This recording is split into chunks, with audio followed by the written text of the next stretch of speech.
சர்வதேச குற்றவியல் நீதிமன்றம் இஸ்ரேல் பிரதமர் பெஞ்சமின் நெதன்யாகுவுக்கு எதிராக பிடிவிராந்து பிறப்பிப்பு. ஸ்ரீலங்கா முஸ்லிம் காங்கிரஸ் தேசிய பட்டியலில் எம்.எஸ். நலீம். உக்ரைனில் உள்ள தமது தூதரகத்தை தற்காலிகமாக மூடியது அமெரிக்கா. அதானி நிறுவனத்தின் தலைவர் கௌதம் அதானி மீது அமெரிக்க நீதிமன்றத்தில் குற்றச்சாட்டு.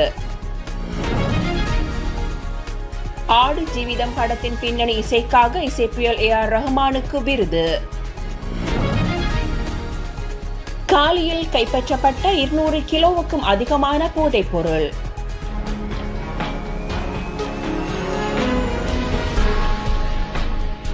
தேசிய மக்கள் சக்தி அரசாங்கத்தின் 29 பிரதி அமைச்சர்கள் நேற்று ஜனாதிபதி அனுரகுமார திசாநாயக்க முன்னிலையில் ஜனாதிபதி செயலகத்தில் பதவி பிரமாணம் செய்து கொண்டனர்.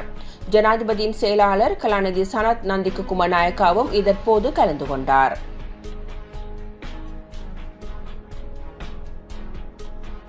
மன்னார் பொது வைத்தியசாலையில் இறந்த இளம் தாயின் மரணத்துக்கு நீதி கோரி புதன்கிழமை மாலை மன்னார் மாவட்ட பொது வைத்தியசாலைக்கு முன் அமைதியாக இடம்பெற்ற மக்கள் போராட்டத்தில் பொது சொத்துக்களை சேதப்படுத்தி வன்முறையை தூண்டும் விதமாக செயற்பட்ட நபர்களை கைது செய்ய போலீசார் நடவடிக்கைகளை மேற்கொண்டு வருகின்றனர்.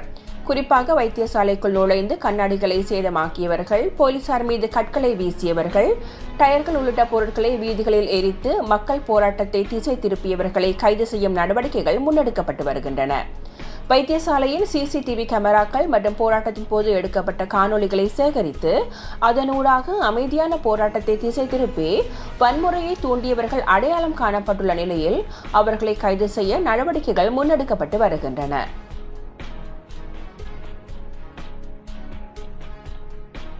அரசு பாடசாலைகள் மற்றும் அரசு அங்கீகாரம் பெற்ற தனியார் பாடசாலைகளில் உள்ள தமிழ் மற்றும் சிங்கள மொழி மூல பாடசாலைகளுக்கான 3ஆம் தவணையின் முதல் கட்டம் இன்று நிறைவடைய உள்ளதாக கல்வி அமைச்சு அறிவித்துள்ளது.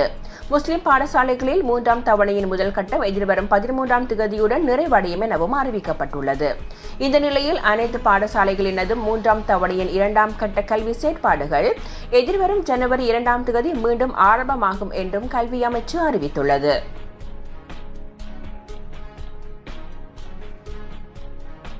மத்திய மாகாணம் குண்டசால விவேகானந்தா மத்திய மகா வித்தியாலயத்தில் வாசிப்பு வாரத்தை முன்னிட்டு பாடசாலை அதிபரின் தலைமையில் சிறப்பு நிகழ்வு இடம்பெற்றது. மாணவ மாணவிகள் வாசிப்பு, நடனம், பாடல் என பல திறமைகளை வெளிக்காட்டினர். இந்த நிகழ்வில் பலரும் கலந்து கொண்டனர்.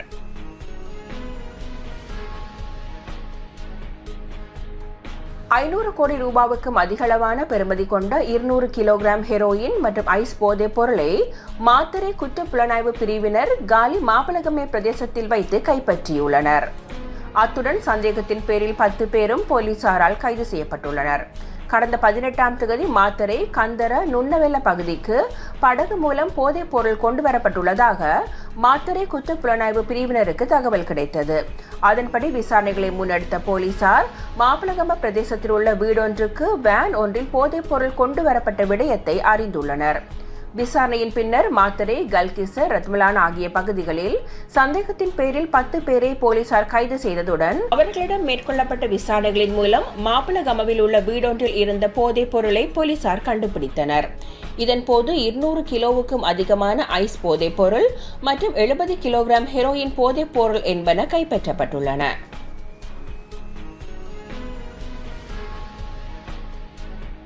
மன்னார் வைத்தியசாலை சம்பவம் தொடர்பில் நீதியான விசாரணையை அரசாங்கம் உறுதிப்படுத்த வேண்டும் என்று சமூக செயற்பாட்டாளரான எமில் காந்தன் தெரிவித்துள்ளார். மன்னார் வைத்தியசாலையில் தாயும் சிசுவும் மரணமடைந்த சம்பவம் தொடர்பில் நேற்று வெளியிட்ட ஊடக அறிக்கையிலேயே அவர் இவ்வாறு குறிப்பிட்டுள்ளார். மன்னார் வைத்தியசாலையில் தாயும் சேயும் மரணமடைந்த சம்பவமானது மக்களுக்கு வைத்தியத்துறை மீது அச்சத்தையும் சந்தேகத்தையும் ஏற்படுத்தியுள்ளது. இந்த இழப்பு ஈடு செய்ய முடியாதது. ஆனாலும் அவ்வாறான சம்பவங்கள் இடம்பெறுவதற்கான காரணங்கள் கண்டறியப்பட்டு தவறு செய்தவர்களுக்கான தண்டனைகள் வழங்கப்பட வேண்டும். ஊழல் மோசடிகளை ஒழிப்பதாக நாட்டு மக்களின் பெரும் ஆதரவுடன் ஆட்சிக்கு வந்த அனுர அரசாங்கம் இந்த சம்பவம் தொடர்பில் விசாரணையை விரைந்து நடத்தி நியாயமான தீர்வை பாதிக்கப்பட்டவர்களுக்கு பெற்றுக் கொடுக்க வேண்டும் என்றும் அவர் மேலும் தெரிவித்துள்ளார்.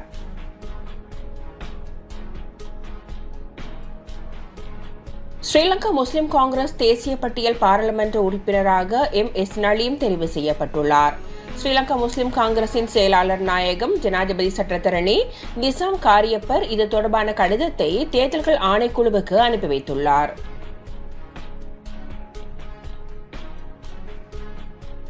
நவம்பர் 23ஆம் தேதி அளவில் தென்கிழக்கு வங்காள விரிகுடா கடற்பரப்புகளுக்கு மேலாக ஒரு குறைந்த அழுத்த பிரதேசம் விருத்தியடையக்கூடிய சாத்தியம் காணப்படுகிறது. அதன்பின் அடுத்த 2 நாட்களில் அது தென்மேற்கு வங்காள விரிகுடா கடற்பரப்புகளுக்கு மேலாக ஒரு தாழ் அமுக்கமாக வலுவடையக்கூடிய சாத்தியம் காணப்படுகிறது. அத்தொகுதி மேலும் வலுவடைந்து இலங்கையின் கிழக்கு கரையை நோக்கி நகரக்கூடிய சாத்தியமும் காணப்படுகிறது. இவ்விடயம் தொடர்பாக வளிமண்டலவியல் திணைக்களத்தால் வழங்கப்படும் எதிர்கால முன்னறிவிப்புகள் மற்றும் ஆலோசனைகள் தொடர்பாக பொதுமக்கள் அவதானமாக இருக்குமாறு கோரப்பட்டுள்ளது. வடக்கு, வடமத்திய மற்றும் கிழக்கு மாகாணங்களிலும் மாத்தளை மாவட்டத்திலும் அவ்வப்போது மழையோ அல்லது இடியுடன் கூடிய மழையோ பெய்யக்கூடிய சாத்தியம் காணப்படுகிறது.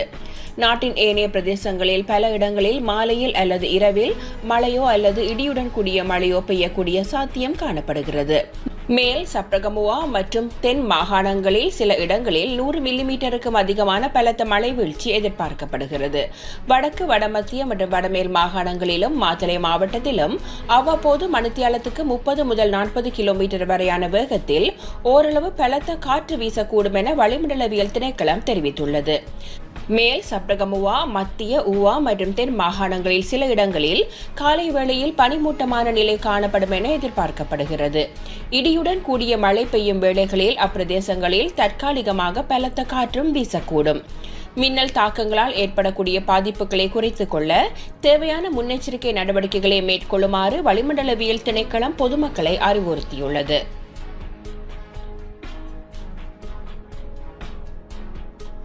இந்தியாவின் டெல்லியில் காற்றின் தரமானது தொடர்ந்து மோசமான நிலையிலேயே உள்ளதாக தெரிவிக்கப்படுகிறது. நேற்று காலை நிலவரப்படி டெல்லியின் காற்று தர குறியீடு 376 பதிவாகியிருந்ததாக இந்திய தகவல்கள் தெரிவிக்கின்றன. டெல்லியிலிருந்து புறப்படும் சில விமானங்கள் புறப்படுவதில் தாமதம் ஏற்பட்டுள்ளதாகவும் தெரிய வருகிறது.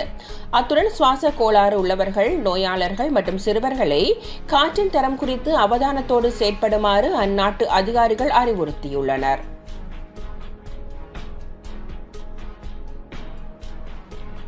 குஜராத்தை தலைமையிடமாக கொண்டு இயங்கி வரும் அதானி நிறுவனம் எரிசக்தி, ரியல் எஸ்டேட், விமான நிலைய சேவைகள், விவசாய, வணிகம் உள்ளிட்ட பல்வேறு தொழில்களில் ஈடுபட்டுள்ளது. இந்தியா மட்டுமன்றி சர்வதேச அளவிலும் கிளைகளை பரப்பியுள்ள அதானி நிறுவனத்தின் தலைவராக கௌதம் அதானி உள்ளார். இந்த நிலையில் கௌதம் அதானி உட்பட 8 பேர் மீது அமெரிக்க நீதிமன்றத்தில் பரபரப்பு குற்றச்சாட்டு முன்வைக்கப்பட்டுள்ளது. 2019 முதல் 2020 ஆண்டு வரையான காலகட்டத்தில் மத்திய அரசின் சோலார் எனர்ஜி நிறுவனம் சூரிய மின்சக்தி உற்பத்தி மற்றும் விநியோகம் தொடர்பான அறிவிப்பை வெளியிட்டது. இதை அதானியின் கிரீன் எனர்ஜி நிறுவனமும் அமெரிக்காவை சேர்ந்த ஒரு நிறுவனமும் பெற்றன.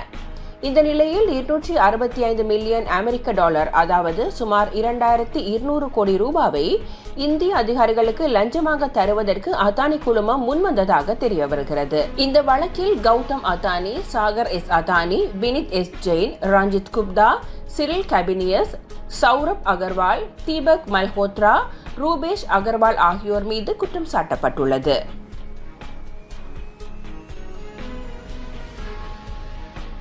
ரஷ்யாவுக்கும் உக்ரைனுக்கும் இடையிலான போர் தீவிரமடைந்துள்ள நிலையில் உக்ரைன் தலைநகர் கீவில் உள்ள தமது தூதரகத்தை நேற்று முதல் அமெரிக்கா தற்காலிகமாக மூடியுள்ளதாக சர்வதேச செய்திகள் தெரிவிக்கின்றன.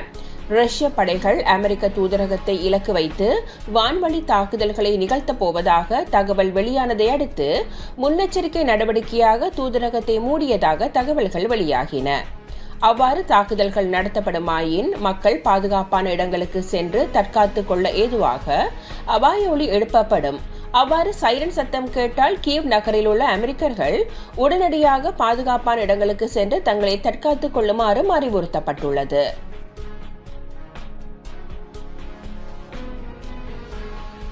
சர்வதேச குற்றவியல் நீதிமன்றம் இஸ்ரேல் பிரதமர் பெஞ்சமின் நெதன்யாகு, முன்னாள் பாதுகாப்பு அமைச்சர் யோகவ் கெலன் மற்றும் ஹமாஸின் ராணுவ தளபதி முகமது டேப் ஆகியோருக்கு எதிராக பிடிபுறாந்து பிறப்பித்துள்ளது. இதில் முகமது டேப் கொல்லப்பட்டு விட்டதாக கடந்த ஜூலை மாதம் இஸ்ரேல் அறிவித்திருந்தது. இஸ்ரேல் ஹமாஸ் இடையிலான போரின் போது இவர்கள் போர் குற்றங்களில் ஈடுபட்டார்கள் என்பதை நம்புவதற்கான தகுந்த ஆதாரங்கள் இருப்பதாக சர்வதேச நீதிமன்றம் அறிவித்துள்ளது. எனினும் இஸ்ரேல் மற்றும் ஹமாஸ் இந்த குற்றச்சாட்டுகளை நிராகரித்து வருகின்றமை குறிப்பிடத்தக்கது.